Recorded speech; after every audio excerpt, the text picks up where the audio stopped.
Bismillahirrahmanirrahim. Assalamualaikum warahmatullahi wabarakatuh. Waalaikumsalam warahmatullahi wabarakatuh. Bismillahirrahmanirrahim. Alhamdulillahirabbil alamin wa bihi nasta'in wa ala umuri waddin. Wassalatu wassalamu ala asrofil anbiya'i wal mursalin sayyidina Muhammadin wa ala alihi wasallam. Meskipun marilah kita panjatkan kehadirat Allah Subhanahu wa taala bahwa pada hari alhamdulillah kita bisa melaksanakan kembali kegiatan milenial Ramadan virtual minggu kedua.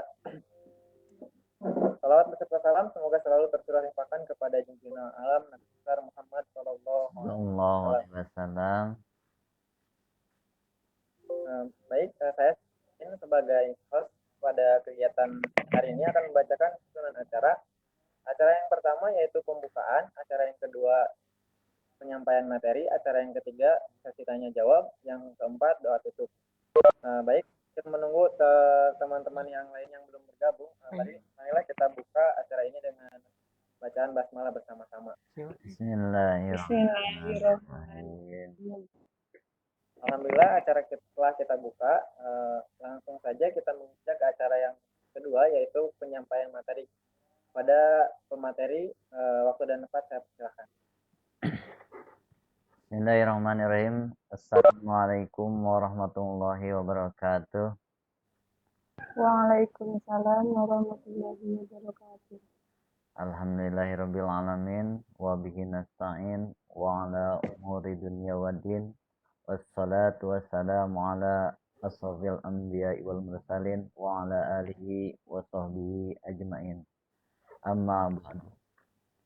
Qala Allah Ta'ala fil Qur'anil Karim, inna sholata kanat 'alal mu'minina kitaban mawquta.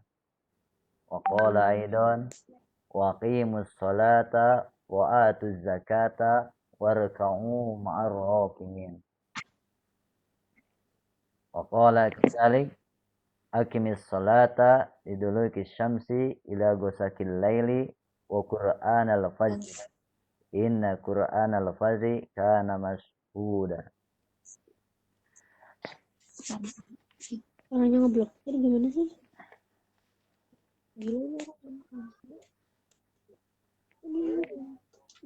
Wa qala Rasulullah sallallahu alaihi wasallam kana ya'muru mu'azzinun yu'azzinu summa yaqulu ala isrihi ala sallu fir rihal fil lailatil baridah aw masira bis safar. Wa qala al hadis al akhar rufi maqalam ala salasatin an-naimi hatta yastayqizu wa nisabi hatta yahtalimu wa anil majnuni hatta yaqilu. Alhamdulillah, hari ini kita bertemu lagi dalam acara Smartren yang diadakan di SMK Wira Informatika Global, yang alhamdulillah hari ini saya kebagian tugas lagi sebagai pembicara, yang insya Allah pembahasan hari ini adalah tentang salat fardu dan salat sunnah. Yang kita ketahui alhamdulillah bahwa salat fardu atau salat wajib yang harus kita laksanakan berdasarkan definisi dari wajib itu sendiri, yaitu apabila dikerjakan mendapatkan pahala dan apabila ditinggalkan yaitu mendapatkan dosa. Salat itu ada 5. Yang pertama adalah maghrib, isya, subuh, zuhur, dan asar. Ya insya Allah pembahasannya bukan hanya salat fardu aja atau salat wajib, tetapi insya Allah karena materinya adalah salat wajib atau salat fardu dan salat sunnah, berarti ada definisi salat sunnah juga. Begitu juga dengan contoh-contoh yang insya Allah kita akan mengulasnya hari ini, yaitu dengan macam-macam salat sunnah. Yang definisi dari sholat sunnah itu sendiri yaitu apabila dikerjakan mendapatkan pahala dan apabila ditinggalkan tidak menjadi masalah.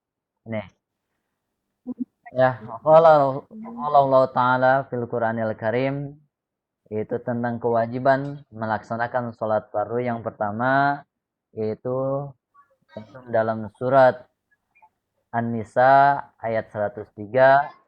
A'udzu billahi minasyaitonir rajim. Bismillahirrahmanirrahim. Innas salata kanat 'alal mu'minina kitaban mauquta. Yang artinya sungguh salat itu adalah kewajiban yang ditentukan waktunya atas orang-orang yang beriman. Jadi salatnya adalah wajib. Ketentuannya wajib itu adalah tidak boleh tidak. Untuk siapa? Yaitu untuk orang yang beriman dalam surat An-Nisa ayat 103. Kapan waktunya? Udah ditentukan dengan waktu-waktunya tertentu. Yang kedua yaitu tercantum dalam surat Al-Baqarah ayat 43. Waqimus sholata wa atuz zakata warka'u ma'ar rakiin. Dan laksanakanlah salat, tunaikanlah zakat dan rukuklah beserta orang yang ruku. Ini adalah ketentuan dalil nakli dari Al-Qur'an tentang perintah untuk melaksanakan salat. Yang selanjutnya ada dalam surat Al-Isra ayat 78 yaitu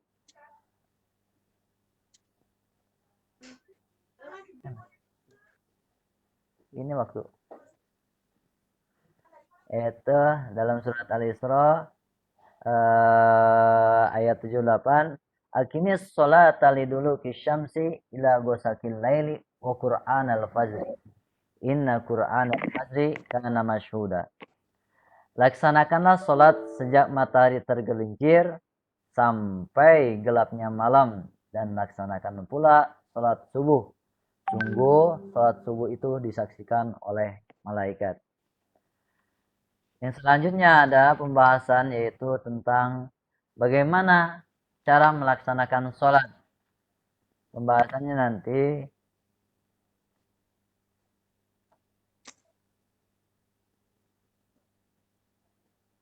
ada syarat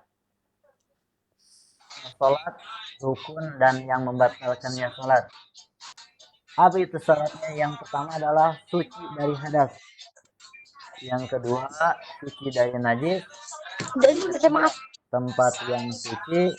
Yang keempat, waktu. Dan yang kelima, menghadap kiblat. Ini syarat sahnya sholat. Pembahasannya yang pertama adalah suci dari hadas dan najis.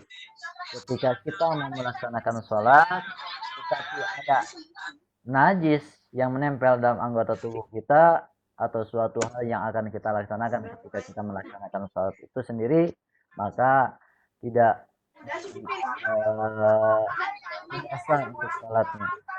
Yang kedua, tempat yang suci, tempatnya yang bagus. Ad-dunya'u masjidun. Dunia itu adalah masjid. Boleh digunakan untuk melaksanakan sholat dimanapun, pengecualian yaitu tempat-tempat yang najis. Yang adalah WC atau kamar mandi. Dimanapun kita boleh melaksanakan sholat. Yang keempat, masuk waktunya. Karena wajib ada ketentuannya yaitu tentang waktu yang telah ditentukan.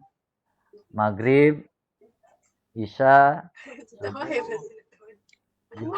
dan Asar.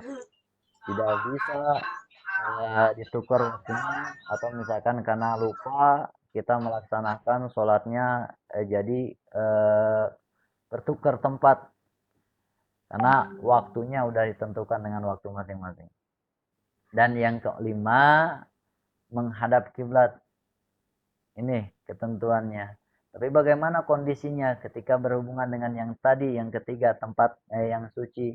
Ad-dunya'u masjidun, tempat segala di dunia itu adalah masjid, boleh digunakan untuk sholat. Ketika kita pengecualian, ketika kita ada di suatu tempat yang tidak tahu arah kiblatnya, kita berpedoman dengan keyakinan kita masing-masing. Boleh menjadi patokan adanya matahari dan adanya bulan. Kalau misalkan matahari dan bulan pun tidak kelihatan, misalkan itu adalah dengan keyakinan kita masing-masing. Ini 5 syarat untuk melaksanakan sholat wajib. Yang kedua, ada rukunnya. Rukun sholat, di sini ada diterangkan ada 17, sebenarnya ini ada 13-nya. 17 itu dengan tambahan tumanina. Yang pertama adalah rukun sholat, ada niat. Yang kedua adalah berdiri. Yang ketiga takbiratul ihram, yang keempat bacaan Fatihah, yang kelima nanti dan yang keenam ada ruku tambahan dengan tumanina, yang ketujuh kedelapan ada itidal tambahan tumanina, yang kesembilan 10 sujud dan tumanina, yang ke-11 12 duduk itu juga dengan tumaninanya, yang ke-13 duduk terakhir, 4 tasyahud akhir, salawat, salam, dan tertib. Ini rukun sholat. 13 atau misalkan 17 dengan tumanina. Nah, apa yang maksud dengan rukun? Rukun adalah merupakan hal yang pokok yang tidak boleh ditinggalkan. Jadi harus dilaksanakan. Kalau misalkan enggak dilaksanakan, jadi enggak sah ujungnya. Nih, walaupun nanti ada beberapa pendapat tentang niat, insya Allah kita akan bahas pembahasan selanjutnya. Nah, yang kedua, yang pertama niat. Pembahasan niat boleh dari pembahasan yang sebelumnya, yaitu ada perbedaan mazhab yang ada di dunia yang terkenal untuk Sunni atau misalkan ahli sunnah wal jamaah. Yang pertama adalah Syafi'i, mazhab Syafi'i, Maliki, Hanafi, dan Hambali. Keterangannya yang berada di layar kalian, yaitu ada Imam Hanafi dan Hambali tanpa menggunakan niat. Mereka berpendapat bahwa niat adalah sebelum kita melaksanakan sholat itu sendiri sudah termasuk dengan niat. Tetapi Imam Syafi'i dan Maliki mengatakan niat adalah termasuk ke dalam rukun salat. Harus ada niatnya. Niat untuk sholat isya, sholat maghrib, sholat subuh, dan lain sebagainya. Begitu juga dengan niat sholat sunnah. Nah, yang kedua adalah takbiratul ihram. Otomatis ini langsung karena takbiratul ihram ucapan Allahu Akbar. Dan yang ketiga adanya berdiri. Tetapi berdiri ini adalah nanti keterangan insya Allah dalam pembahasan selanjutnya bagi orang yang mampu. Kalau misalkan tidak mampu, ada rusuh dari Nabi Muhammad SAW, keterangan hadisnya bahwa boleh melaksanakan sholat dengan cara duduk. Kalau misalkan nggak bisa dengan cara duduk, rusuh lagi yaitu boleh dengan cara berbaring. Kalau misalkan nggak bisa juga dengan berbaring, nanti boleh menggunakan isyarat, yaitu menggunakan isyarat mata. Ini. Nah, yang selanjutnya bacaan Fatihah. Rukun dari sholat itu bacaan Fatihah. Yang selanjutnya ada ruku, i'tidal. Nah, i'tidal, apa yang disebutkan i'tidal? I'tidal itu adalah bangkit. Atau misalkan tegak setelah ruku. Ruku, bangun dari ruku itu disebut dengan i'tidal. Udah i'tidal, bangun lagi, udah bangun, maka duduk. Misalkan nanti ada sujud.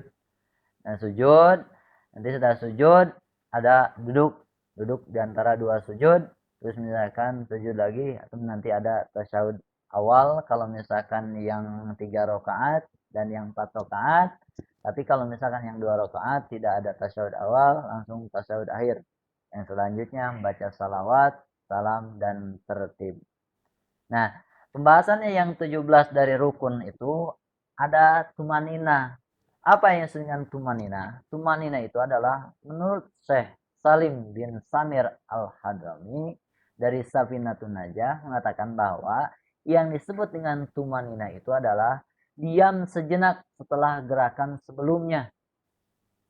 Jadi yang disebut dengan tumanina itu adalah diam sejenak setelah gerakan sebelumnya.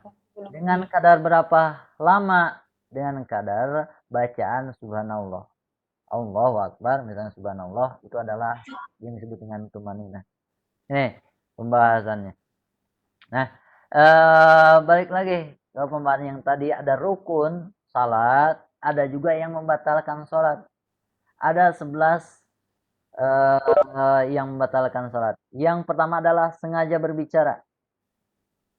Sengaja berbicara itu adalah membatalkan salat. Salat dengan khusyuk, niatan bismillahirrahmanirrahim, niat terus menjalankan diri takbiratul ihram. Setelah ada ucapan yang dengan sengaja berbicara itu adalah menjadi batal salatnya. Yang kedua, banyak bergerak. Ini ulama mengatakan bahwa beberapa perselisihan bagaimana kalau misalkan keadaan gatal, boleh nggak digaruk? Ada ketentuannya, boleh menggunakan telunjuk digaruk. Tapi kalau misalkan menggunakan semuanya dengan garukan seperti biasa ketika tidak melaksanakan sholat, itu bisa membatalkan sholat. Ini. Yang ketiga, berhadas, sama dari suci, harus suci, itu dengan cara kalau misalkan ini tadi di awal dengan wudu, kalau berhadas berarti batal wudunya, itu menjadi batal juga sholatnya. Dari apa aja, misalkan dari bolehlah misalkan kentut, buang air, misalkan kencing atau misalkan BAB, itu menjadi batal sholatnya sendiri. Yang keempat, terkena najis. Dari mana najisnya? Ya bolehlah misalkan ada hewan, kucing, misalkan punya peliharaan kucing, terus buang air itu terkena kita, itu bisa menjadikan batalkan sholatnya. Yang kelima, membuka aurat. Batasan aurat, bahasan fikih berbeda antara laki-laki dan perempuan, iwan dan awat. Laki-laki yaitu antara lutut dan pusar. Nah, tapi apakah cuma tertutup pusar dan lutut aja kita bisa melaksanakan sholat? Bisa, kalau misalkan batasannya yaitu batasan aurat. Tapi balik lagi, sopan atau tidaknya kita melaksanakan sholatnya.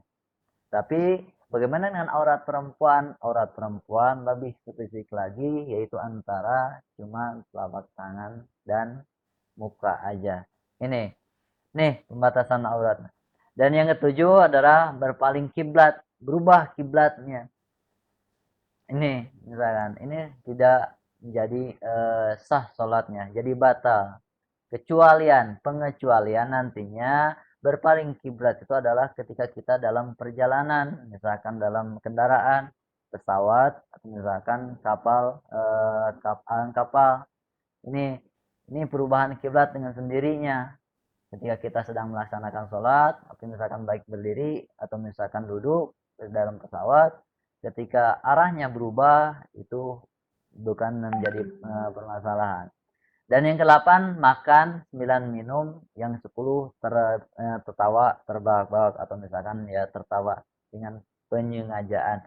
Dan yang ke-11 itu murtad, otomatis murtad adalah salah satu nanti untuk diwajibkannya sholat, yaitu ya Islam. Nah, kalau murtad itu adalah keluar dari Islam, maka itu adalah yang menjadi batal dari sholat. Nih, pembahasan selanjutnya yang tadi yaitu ada beberapa perselisihan antara mazhab, 4 mazhab, Syafi'i, Maliki, Hanafi, dan Hambali, yang insya Allah yaitu pembahasan sebelumnya kita udah bahas, kita ulas bahwa di dunia itu adalah penganutnya kebanyakan adalah Syafi'i, yaitu 50% penduduk dunia. Islam penduduk dunia yaitu 50%. Mudah-mudahan saya sendiri insya Allah tahun ini pengikutnya adalah pengikut Imam Syafi'i, yang rukunnya itu adalah dari ada 13 itu termasuk dalam 14 tumaninah, bisa dibilang 17 atau misalkan 14 rukun. Ini. Tapi kalau misalkan Imam Hanafi dan Hambali ada perbedaan, yaitu tanpa niat. Apalagi dengan Imam Hanafi tanpa adanya i'tidal, duduk di antara dua sujud, atau misalkan tanpa membaca sahur akhir, baca salawat, salam tertib, dan lain sebagainya. Nah, bagaimana pengertiannya? Apakah tanpa i'tidal? Dari ruku biasanya langsung sujud, langsung tanpa ada lagi berdiri lagi. Ini.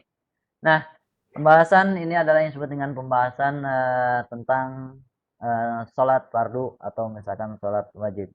Pembahasan selanjutnya yaitu tentang sholat sunnah. Definisi dari sholat sunnah itu sendiri, pembahasannya adalah dilakukan mendapatkan pahala, tapi apabila tidak dilakukan adalah tidak apa-apa. Ini, apa aja sholat sunnah itu? Banyak. Yang pertama boleh disebut dengan sholat rawatib. Apa itu sholat rawatib? Adalah salah satu sholat sunnah yang menyertai sholat fardu, baik qobliyah ataupun ba'diyah. Jadi sholat yang mengiringi sholat fardu yang 5 itu. Jadi ada sholat sebelum sholat fardu, sholat dulu. Ini disebut dengan sholat rawatib. Atau setelah sholat fardu kita melaksanakan sholat lagi. Itu disebut dengan sholat rawatib juga. Ada sholat rawatib qobliyah dan ba'diyah. Apa aja atau misalkan berapa rakaat aja tentang sholat rawatib itu? Yang pertama, nggak ada suara.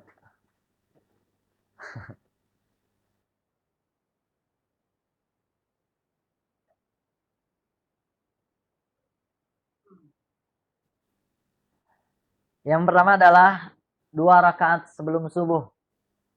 Ini ada dalil mengatakan bahwa hadis mengatakan bahwa 2 rakaat sebelum subuh itu adalah lebih baik dari dunia dan seisinya. Disebut di sini ada sholat sunat rawatib yang diutamakan. Jadi lebih sangat diutamakan, akan dianjurkan 2 rakaat sebelum subuh. Yang kedua adalah 2 rakaat atau 4 rakaat sebelum zuhur. Yang selanjutnya ada 2 rakaat setelah zuhur. Yang ketiga adalah ada 2 rakaat setelah maghrib. Yang keempat ada 2 rakaat setelah isya. Tapi ada juga sholat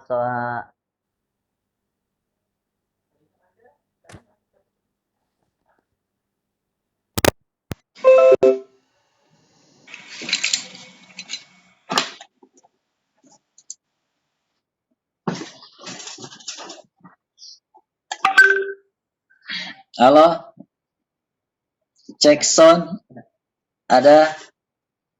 Ya lanjut. Sholat rawatib tadi, jadi ada yang dianjurkan, ada yang disunahkan aja. Jadi dianjurkan itu misalkan nggak ada sholat rawatib setelah asar, pengecualian setelah asar dan setelah subuh. Itu tidak ada sholat sunnah rawatib setelah subuh dan sholat asar. Tapi kalau misalnya untuk yang lainnya itu ada. Nah, yang kedua ada sholat tahajud. Sholat tahajud definisinya yaitu sholat yang dilakukan oleh Nabi, dicontohkan oleh Nabi, yaitu di malam hari. Ada yang digunakan untuk 11 rakaat, ada juga misalkan 13 rakaat dengan witir. Yang ketiga ada sholat istikharah, yaitu sholat sunnah yang juga untuk dikerjakan saat kita menemui kebimbangan menentukan pilihan. Ya mungkin untuk anak-anak kelas 12 yang insya Allah alhamdulillah yang lulus mau melanjutkan ke jenjang selanjutnya, pilihannya ada kebimbangan antara pilihan melanjutkan perkuliahan ke yang satu atau yang kedua, itu boleh menggunakan sholat istikharah. Tapi beberapa ulama mengatakan bahwa yang disebut dengan sholat istikharah itu adalah sholat kebimbangannya adalah tanpa ada pilihan. Pilihannya maksudnya nggak ada 50-50. Itu nggak ada condong. Kadang-kadang kita ya kebanyakan mungkin ada 2 pilihan tapi sering condong. condong, ada pilihan yang terbaik. Nah, ini bimbang antara satu dan yang kedua. Tapi saya sih lebih baik yang satu. Tapi bingung. Satu yang dua. Tapi lebih baik nih satu. Nah ini nggak bisa menggunakan salat istiaroh. Beberapa ulama. Tapi yang disebut dengan salat istiaroh itu adalah adanya kebimbangan dua pilihan dengan kadar yang sama tanpa memberatkan. Nih, yang selanjutnya ada salat sunat duha. Alhamdulillah untuk siswa-siswi SMK Wira Informatika sudah dibiasakan tiap harinya itu sholat duha yang dilaksanakan pada pagi hari, yaitu setelah beberapa waktu setelah subuh dan beberapa waktu sebelum zuhur. Ada ulama mengatakan bahwa kapan waktu yang pasti, bahwa katanya 2 jam setelah sholat subuh dan 20 menit sebelum sholat zuhur. Ini yang dianjurkan oleh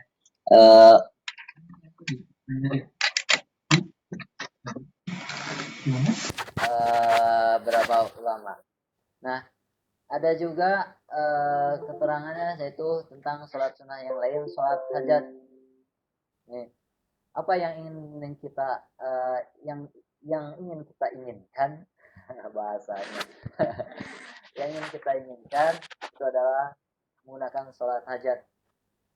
Nih, jadi boleh dilaksanakan jumlah rakaatnya ini nggak ada batasannya, boleh 2 rakaat atau misalkan 12 rakaat. Biasanya dilaksanakan juga sholat hajat itu adalah di malam hari. Gunakan boleh setelah sholat tobat, sholat tahajud, baru menggunakan atau misalkan melaksanakan sholat hajat. Nih, dan yang ke-6 itu adalah sholat tobat. Sholat tobat itu adalah sholat sunnah yang dikerjakan sebagai bentuk penyesalan seorang muslim setelah melakukan tindakan maksiat, setelah melakukan dosa atau misalkan lupa, itu adalah boleh melaksanakan sholat tobat. Yang ke-7 sholat tasbih. Kemungkinan ini yang jarang dibahas oleh beberapa ustadz juga atau misalkan di tempat-tempat tertentu juga, karena sholat tasbih itu jarang pembahasannya. Sholat tasbih itu apa? Sholat tasbih itu sholat yang menggunakan bacaan tasbih, yaitu subhanallah walhamdulillah wala ilaha illallah wallahu akbar. Ada perbedaan berapa rakaat sholat tasbih itu? Sholat tasbih itu boleh dilaksanakan 4 rakaat. Tapi ada perbedaan, boleh dilaksanakan ini keunggulan sholat tasbih. Boleh dilakukan di siang hari atau boleh dilakukan di malam hari. Perbedaannya apa? Kalau dikerjakan di siang hari, 4 rakaat dengan 1 kali salam. 4 rakaat, tapi salamnya itu adalah terakhir. Ini. Tapi kalau misalkan dilaksanakan di malam hari, maka 4 rakaat dengan 2 kali salam. Jadi 2 rakaat salam. Balik lagi, niatan 2 rakaat lagi, salam lagi. Dengan bacaan tasbih, yaitu ada 300 kali tasbih bacaannya. Dengan bacaan, dengan berdiri 15, misalkan ruku itu adalah 10, itidal bangun dari ruku 10, sujud 10, duduk di antara 2 sujud itu 10 sampai selanjutnya. Itu jumlah semuanya adalah 300 tasbih. Nih, yang selanjutnya ada yaitu sholat istisqa. Sholat istisqa yaitu sholat sunat yang bertujuan untuk meminta hujan. Nih, alhamdulillah wilayah Jawa Barat kebanyakan adalah hujan. Kalau misalkan hujan, tidak penting lagi untuk melaksanakan sholat istisqa. Yang ke-9, sholat tahiyatul masjid. Apa yang maksud dengan sholat tahiyatul masjid? Khususnya ini adalah buat ikhwan atau boleh juga dilakukan oleh akhwat. Seandainya ada yang melaksanakan sholatnya di masjid, sholat tahiyatul masjid itu adalah sholat sunat yang bertujuan untuk memuliakan masjid. Berapa rakaat biasanya dilaksanakan? Yaitu 2 rakaat. Jumlahnya adalah 2 rakaat. Nah, bagaimana dengan hubungan dengan sholat rawatib tadi? Apakah ketika kita datang, nah sholat tahiyatul masjid itu adalah ketika kita datang langsung niat sholat tahiyatul masjid.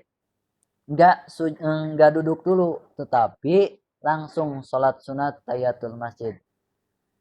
Setelah sholat tahiyatul masjid selesai, baru disambung dengan yang tadi sholat rawatib, yaitu sholat qobliyahnya.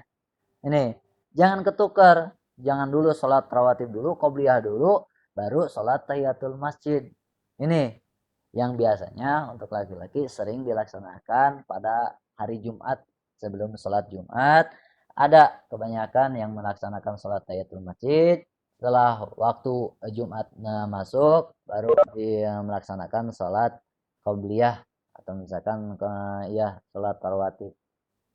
Dan yang 10 ada sholat gerhana yang jarang dilakukan, ada gerhana bulan dan gerhana matahari.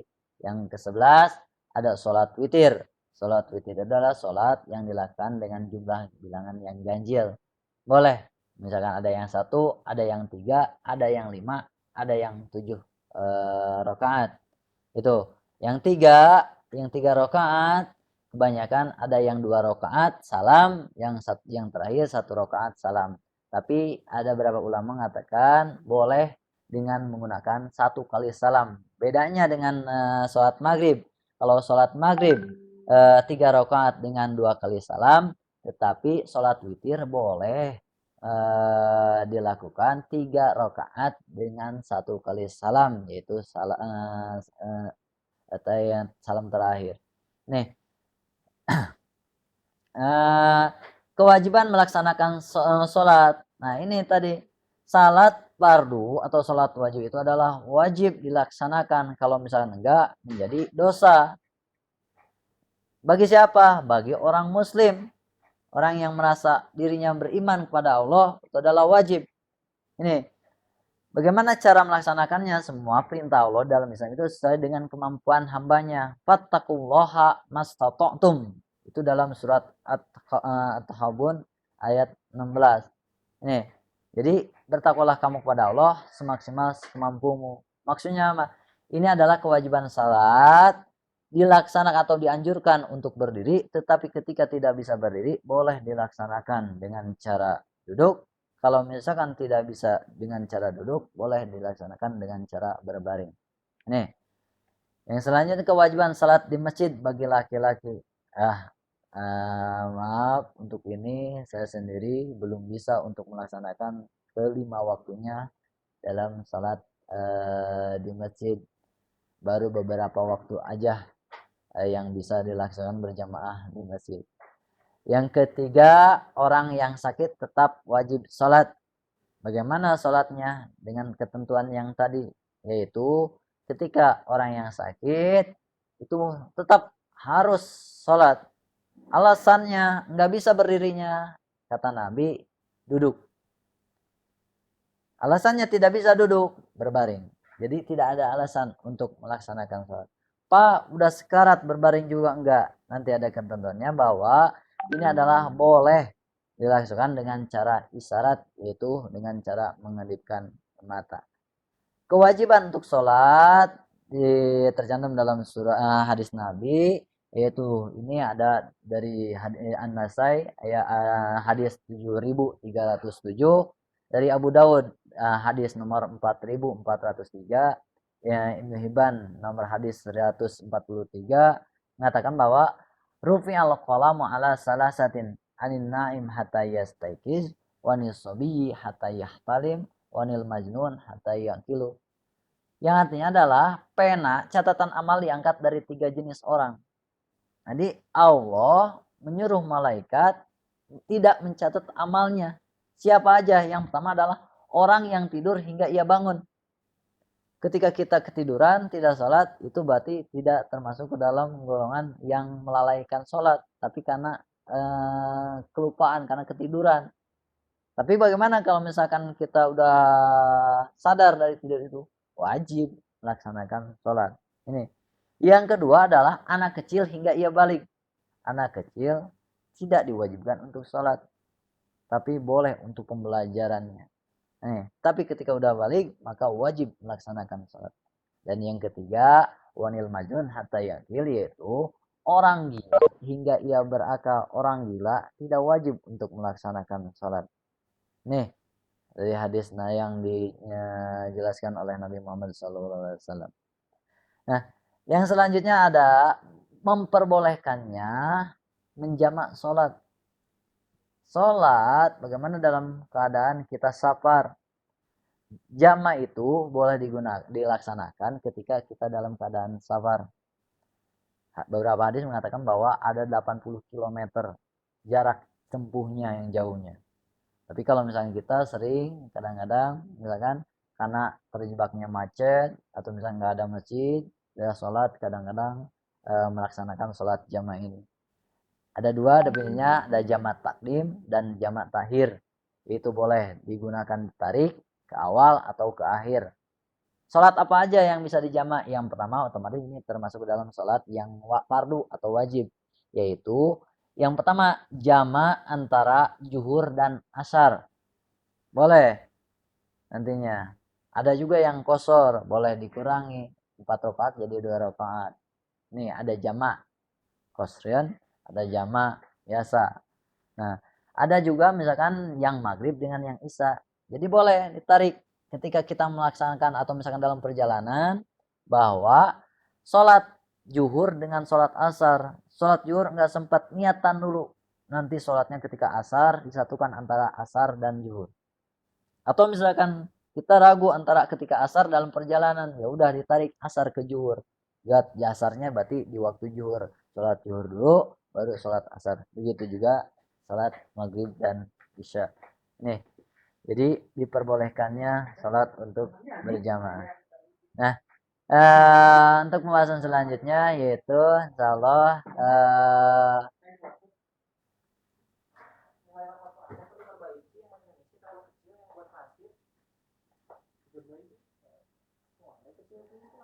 ada salat sunat, insya Allah kita akan melaksanakan yaitu sholat id. Sholat id ada dua. Yang pertama adalah id Idul Fitri atau disebut dengan idain. Yang pertama adalah Idul Fitri, yang kedua adalah Idul Adha. Idul Fitri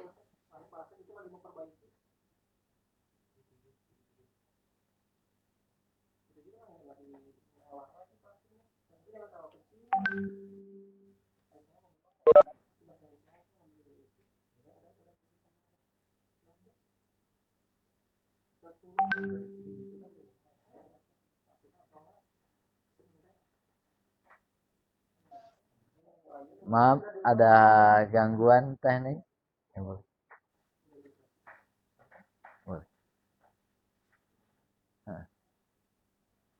Nah, sholat id yaitu sholat atau idain ada dua. Yang pertama adalah sholat Idul Fitri yang insya Allah beberapa hari ke depan kita akan melaksanakan sholat Idul Fitri. Yang kedua adalah Idul Adha. Idul Fitri khususnya sini yang pertama adalah rukun dan syaratnya. Yang pertama adalah mandi. Mandi, berhias atau memakai pakaian sebaik-baiknya. Bukan yang terbaru tetapi yang terbagus. Walaupun lama tetapi masih bagus atau yang terbagus boleh dipakai. Apalagi kalau misalkan nggak ada yang baru. Tapi kalau misalkan ada yang baru wajib dipakai. Buat kapan lagi. Yang kedua, bersegera menuju tempat salat id dengan tenang. Setelah salat subuh, mandi, udah mandi, boleh pergi ke masjid untuk melaksanakan salat id. Silakan Mas. Yang ketiga, sarapan sebelum berangkat salat Idul Fitri.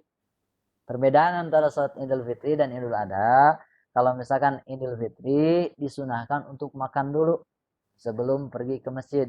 Tetapi kalau misalkan Idul Adha tidak dianjurkan untuk makan dulu. Nanti makannya setelah pulang dari masjid. Yang keempat, membayar zakat fitrah. Zakat fitrah kewajiban yang diwajibkan atas umat muslim atau misalnya orang yang beriman itu adalah batasnya dari awal puasa sampai sebelum sholat id Idul Fitri maksudnya. Yang kelima, berjamaah. Ini boleh dibuka di YouTube Ustadz Abdul Somad. Bagaimana keadaan sholat Id itu sekarang zamannya zaman musim penyakit atau COVID-19 atau KIP-19 atau apapun istilahnya. Itu adalah boleh dilaksanakan 4 orang. Sah di rumah sholat melaksanakan sholat Idul Fitri boleh. Nantinya ada imam, ada makmum. Ini ada khutbahnya. Ini keterangannya. Yang selanjutnya ada takbir 7 kali pada rakaat pertama dan 5 kali takbir pada rakaat yang kedua. Yang ketujuh mengangkat tangan setinggi bahu pada setiap takbir. Yang kedelapan setelah takbir yang kedua sampai takbir yang terakhir membaca tasbih. Yang kesembilan membaca surat Qaf di rakaat pertama dan surat Al-Qamar di rakaat kedua atau surah Al-A'la di rakaat pertama dan surah Al-Ghasyiyah pada rakaat yang kedua. Yang ke-10 imam menyaringkan bacaannya. Yang ke-11 mendengarkan khutbah 2 kali setelah salat sebelum khutbah Jumat. Yang ke-12 pada khutbah Idul Fitri mengeluarkan tentang zakat fitrah dan pada Idul Adha tentang hukum-hukum kurban. Nih, keterangan hadis tentang diperbolehkan salat selain berdiri. Bismillahirrahmanirrahim. Kanat bi bawasir pas alatun Nabi sallallahu alaihi wasallam anis shalah fa qala shalli qa'iman fa illam tastati fa qa'idan fa illam tastati ala janabin. Yaitu aku pernah menderita penyakit bawasir, maka aku bertanya kepada Nabi sallallahu alaihi wasallam mengenai bagaimana aku salat. Beliau bersabda, salatlah sambil berdiri. Jika tidak mampu, maka salatlah sambil duduk. Jika tidak mampu, maka salatlah dengan berbaring menyamping. Nah, bagaimana ketika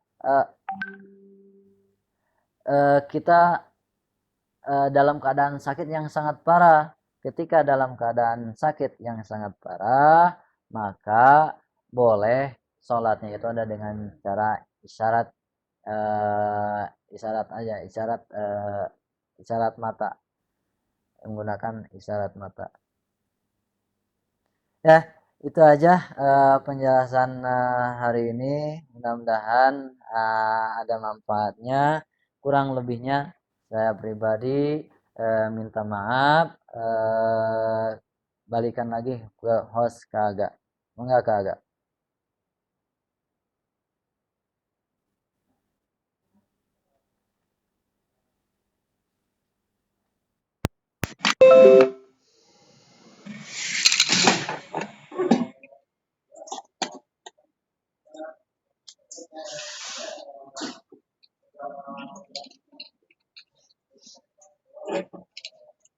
Kak, maaf sebelumnya itu yang agak di-mute.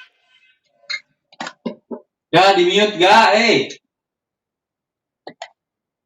tolong di mute. Apa di dia? Laporan. Maaf. Ya, terima kasih pemateri ya kepada Bapak Nanang Abdul Manan yang telah menyampaikan materinya. Semoga apa yang beliau sampaikan menjadi amal buat beliau dan menjadi ilmu yang bermanfaat bagi kita semua. Amin. Baik, kita ke acara selanjutnya yaitu sesi tanya jawab. Silakan kepada para peserta jika ada yang ingin ditanyakan.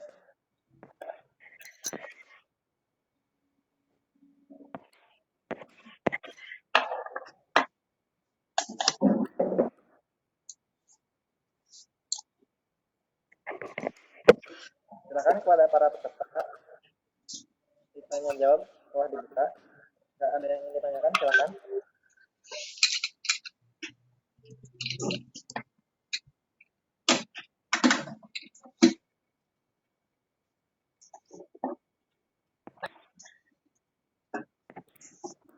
Silakan bagi peserta yang telah bergabung pada Siti Amanatu, Ananda, Ratiana Putri, Sri Sarah, dan Ranti.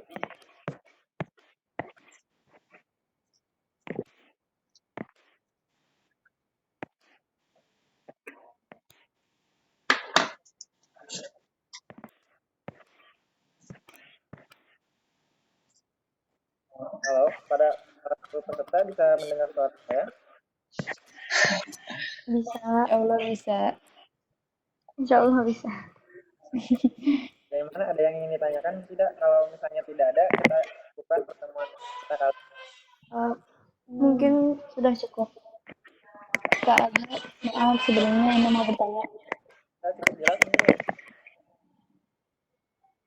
Tapi backsoundnya ada.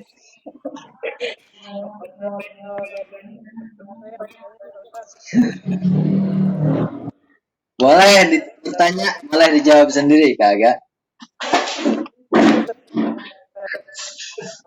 Ada yang sama sekali, Pak. Ya boleh. Begini Pak, kan dalam salah satu firman Allah yang berbunyi inna sholata tanha wal munkar. Yang berarti salat itu mencegah kita dari perbuatan keji dan mungkar. Nah, logikanya kan berarti kalau kita otomatis dong kita terhindar dari segala hal-hal yang buruk. Kenapa kita tuh sholat tapi kita tuh tetap melaksanakan maksiat gitu Pak? Nah itu ada apa? Terima kasih Pak.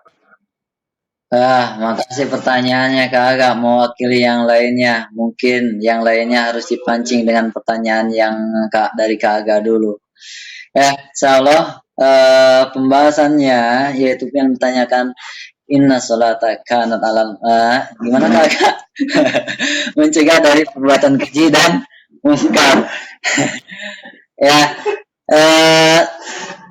Ketika kita sedang salat, beberapa ulama mengatakan bahwa ketika seseorang atau misalkan seorang muslim, seorang yang beriman itu adalah melaksanakan sholat otomatis dengan sendirinya, dengan niatannya yang benar, dengan tumaningah yang benar, terus misalkan dengan apalagi dengan pemahaman apa isi kandungan dari bacaan-bacaan ketika sholatnya itu adalah bahwa nanti sholatnya itu akan mencegah dari perbuatan munkarnya itu sendiri, yaitu menjauhkan dari perbuatan-perbuatan dosa. Nah, kasusnya bagaimana ketika kita sholat iya, tapi kita masih melaksanakan dosa-dosa yang kita laksanakan. Nah, ini masih bahasanya itu apa? Jadi sholat jalan, maksiat juga jalan. Nah, ini yang kebanyakan. Nah, ini ulama mengatakan bahwa sholatnya kita hanya sebatas ritual aja. Gimana kagak? MJ sholat terus maksiat jalan. Benar, cocok seperti itu. Sholat terus maksiat jalan. Nah, artian yang disebut dengan sholat terus maksiat jalan itu, beberapa ulama mengatakan bahwa sholat kita itu adalah masih dalam tahapan batasan sholat dalam keadaan ritual aja, tanpa memahami, tanpa meresapi apa arti dengan sholat itu sendiri. Itu aja kagak. Mudah-mudahan menjadi ilmu buat saya sendiri. Ya, berarti kan ada sesuatu itu dalam sholat kita, Pak. Ya. Iya, ada yang harus, salah satunya yang nggak harus. Terus tipsnya gimana, Pak? Aduh, gimana saya ulangi? Suaranya nih nggak tangkap. Halo, Pak. Ya. Bentar. Boleh diulangi? Kan itu berarti dalam apa? Kita melaksanakan sholatnya gitu, Pak. Nah, tipsnya tuh bagaimana, Pak, biar kita ya khusyuk lah. Khusyuk. Khusyuk sholatnya gitu. Ya. Untuk melaksanakan sholat itu sangat sulit sekali, Pak. Ya. Khusyuk yang disebut dengan khusyuk itu adalah jauh dari yang bisa kita usahakan. Karena apa? Karena beberapa sahabat zaman Nabi Muhammad SAW bahwa bahkan ada beberapa khalifah ketika sedang sholat itu adalah ada yang menusuk dirinya aja nggak kerasa. Masya Allah, Itu adalah saking husu-husunya. Tapi kalau misalkan kita susah, jangankan ada yang menusuk, ada suara di belakang kita aja udah, konsentrasi udah buyar. Nah, bagaimana cara kita? Beberapa ulama mengatakan bagaimana cara kita khusyuk dalam sholat itu adalah dengan cara pembelajaran, dengan cara training atau misalkan latihan-latihan minimal. Ulama mengatakan minimal dengan niatan yang pertama. Niatan yang pertama aja yang khusyuk itu adalah termasuk boleh udah semaksimal kitanya. Kalau misalkan kita sholat dari awal sampai akhir khusyuk, ya pribadi ya susah. Atau misalkan yang lainnya juga itu akan membutuhkan waktu yang sangat lama untuk pembelajarannya. Ini khusyuk itu sangat susah untuk dicapainya, pengecualian. Ya kenapa? Karena kita mungkin karena kendalanya pemahamannya tentang isi kandungan dari ayat atau misalkan bacaan-bacaan dalam sholat itu sendiri. Kadang kita cuma ada hafalannya aja. Bismillahirrahmanirrahim alhamdulillah sampai Allah Akbar Allah Akbar Allah Akbar Allah Akbar. Itu aja. Tanpa ada peresapan nilai dari arti atau misalkan dari kalimat itu sendiri. Allahu Akbar. Sudah diartikan dalam bahasa Indonesia yang kita pahami. Allah Maha Besar. Itu seolah nggak ada lagi, nggak ada kekuatan apa lagi, nggak ada kepentingan apa lagi. Hanya Allah yang ada di hadapan kita. Ini susah. Tapi minimal, beberapa ulama mengatakan minimal untuk mencapai khusyuk itu adalah niatannya yang pertama. Dari niatannya khusyuk, nggak ada misalkan pikiran apa-apa, nggak ada teringat apa-apa. Nah, niatan udah takbiratul ihram, apalagi sudah ada al-fatihah, ada ingatan-ingatan yang lain itu ya manusiawi yang ada di diri kita. Apalagi ketika ada sesuatu hal yang kita lupa, hutang apapun itu adalah sesuatu yang lupa, ya ketika sholat kadang-kadang ingat. Itu yang dibisikkan oleh setan. Makanya ada berapa teknik bagaimana cara untuk menghusunya. Boleh yang dipelajari di SMK Wira, Robbi a'udzubika min hamazatis syayatin, a'udzubika Robbi ayyahdurun, itu yang pertama. Yang kedua boleh membaca surat An-Nas, Qul a'udzu birabbin nas, malikin nas, ilahin nas sampai akhir. Yang ketiga boleh membaca surat ayat kursi, Allahu la ilaha illa wal hayyul qayyum. Itu sebelum melaksanakan salat. Maksudnya apa? Maksudnya adalah supaya tidak diganggu oleh setan. Tujuan kita adalah untuk mencapai salat yang khusyuk. Itu, tapi susah memang kagak. Itu aja kagak, yang lainnya mungkin.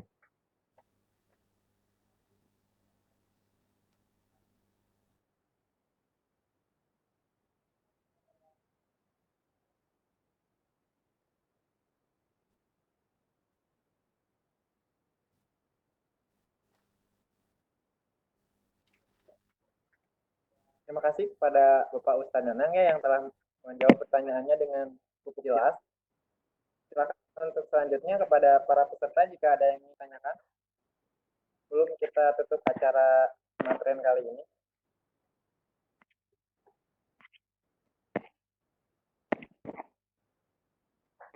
Gimana? Kita ada yang ditanyakan? Ini pengen nanya. Kita amanat tuh. Ini pengen nanya. Ya. Gimana amanat Sania?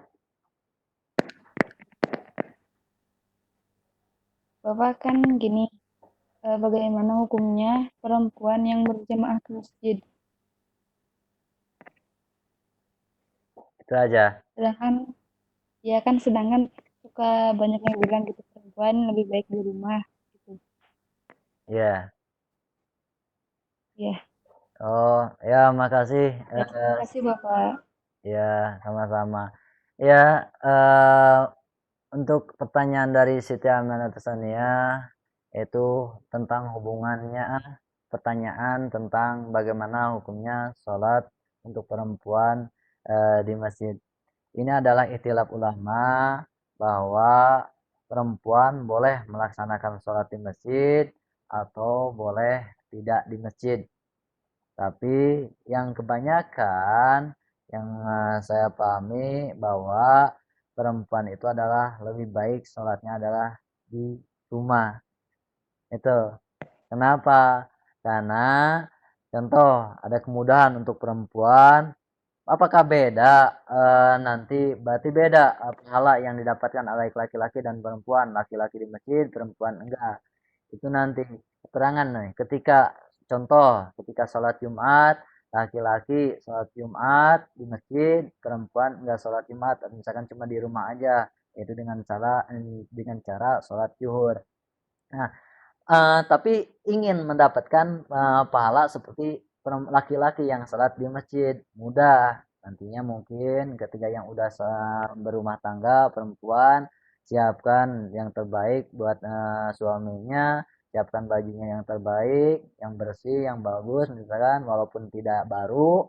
Nah, setelah itu ya boleh kasih yang suka disunatkan menggunakan pakai wangi-wangian, berangkat suaminya atau laki-lakinya ke masjid. Nah, setelah laki-lakinya atau suami itu sendiri pulang dari masjid, disiapkan minumannya lah atau misalkan makanannya, disambut dengan cara seperti itu. Beberapa ulama mengatakan bahwa perempuan walaupun tinggal di rumah mendapatkan pahala seperti pahala orang atau misalkan laki-laki yang berada yang melaksanakan salat di masjid. Itu. Nah, tapi kalau Ya, Bapak. ya boleh. Jadi kalau misalkan bagaimana saya sendiri? Ya, saya sendiri contohnya adalah lebih baik emang benar lebih baik sholatnya di rumah aja. Walaupun nanti ada ikhtilaf, ada yang menganjurkan di masjid. Seperti itu soalnya. Bisa dipahami nggak? Insya Allah bisa, Bapak. Yo, makasih. Terima kasih kepada Siti Amanah Tusania yang telah menyampaikan pertanyaan. Selanjutnya ada lagi kita Pak. Bapak ada nggak? Ada Nisa mau. Silakan Pak. Bapak kan tadi dari pertanyaan Ina, kalau Ya. perempuan itu lebih baik sholat di rumah. Kalau misalkan sholat taraweh gimana Bapak?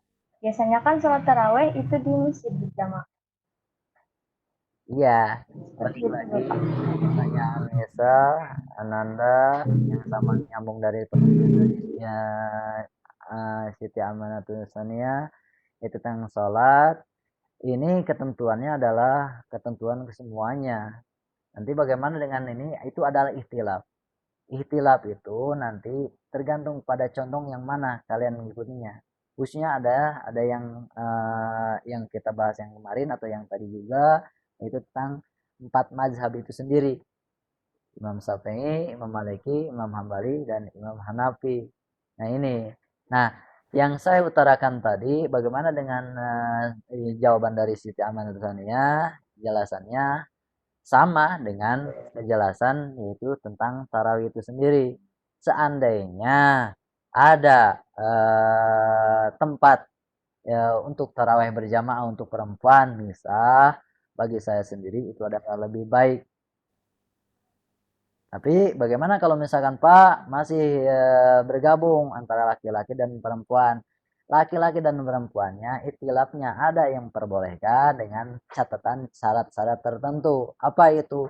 Otomatis tidak boleh yang pertama, tidak boleh perempuan menjadi imam, laki-laki jadi makmum yang pertama. Yang kedua, perempuan misalkan ada yang jadi makmum semuanya laki-laki makmum, perempuan berada di depan, laki-laki makmumnya di belakang, itu nggak boleh. Yang otomatis jadi boleh kalau misalkan ikhtilafnya yang memperbolehkan berjamaah di masjid, baik perempuan dengan yang laki-laki, otomatis seharusnya ada sekat antara laki-laki dan perempuan. Biasanya itu adalah di belakang atau di masjid-masjid besar kadang-kadang ada yang di samping-samping. Nah, yang saya pahami seharusnya adalah imam laki-laki, makmum laki-laki, semuanya baik orang tua, remaja atau misalkan anak kecil. Setelah itu baru perempuan yang di belakangnya. Itu. Nah, tapi ini adalah ikhtilaf. Bagaimana Pak? Saya saya nggak bisa memperbolehkan dan yang melarangnya atau misalkan mengajukan atau melarangnya. Ini ikhtilaf aja. Nanti tergantung dengan pemahaman kitanya. Mana yang lebih baik? Untuk saya sendiri, rumah adalah yang terbaik. Tapi mau ke masjid, ya mangga, silahkan. Itu Nisa. Iya, terima kasih Bapak. Sama-sama.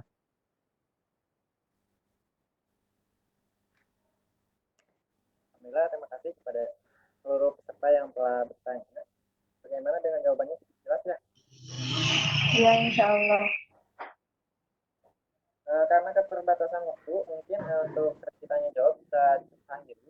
Kita menginjak ke acara yang terakhir, yaitu doa tutup. Marilah kita tutup doa acara ini dengan bacaan hamdalah bersama-sama.